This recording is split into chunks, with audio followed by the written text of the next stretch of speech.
विभागीय आयुक्तांनी आज मुख्यमंत्र्यांचे सर्व निर्णय आपल्याला दिले, लेखी आश्वासन दिले, त्यानंतर काय भूमिका आज आपल्याकडे समाजासमोर विषय करण्यात आली? खऱ्या अर्थानं हे आज उपोषणाचा 8वा दिवस आहे आणि 8 दिवसाच्या नंतरनं मागील 3 दिवसामध्ये खूप फास्ट घडामोडी झाल्या। आज महाराष्ट्र शासनाच्या वतीनं विभागीय आयुक्त आमचे गोपीचंद पडळकर साहेब, शेंडगे साहेब इथं आले होते आणि त्यांना लेखी आश्वासन आणली होती। त्याच्यामध्ये जे खिल्लारी कुटुंब आहे त्यांचे कास्ट व्हॅलिडिटी रद्द करण्यासाठी त्यांना आम्हाला 8 दिवसाचा वेळ दिला होता, परंतु त्या अनुषंगाने सगळे विजिलन्स रिपोर्ट वगैरे सगळे आलेले आहे।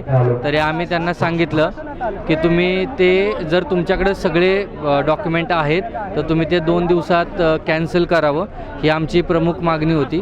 दुसरी मागणी आमची अशी होती की जी शिंदे समिती स्थापन केली होती, जे इतर राज्यांमध्ये अभ्यास करून जो रिपोर्ट अहवाल सादर करणार होती, त्यासाठी त्यांना 15 दिवसाचा वेळ मागितला होता।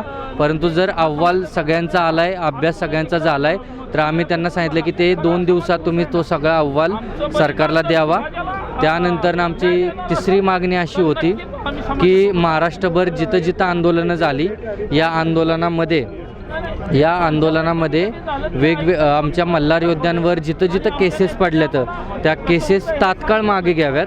आता सरकारला किती दिवसाचा अल्टिमेटम दिला आणि तुमची भूमिका काय? उपोषण सुरू राहणार आहे का स्थगित? येस, आम्ही आता सरकारला 7 दिवसाचा अल्टिमेट दिला आहे की 7 दिवसात सरकारने अंमलबजावणी करण्याचा GR काढावा आणि तो GR काढल्याच्या नंतरनं आम्ही स्वतः सर्व धनगर बांधव आम्ही उपोषण स्थगित करून किंवा सोडून, जर हा GR काढला तर पूर्ण मुंबई सोन्याची करण्यासाठी, भंडारा उधळण्यासाठी मुंबईमध्ये येऊ।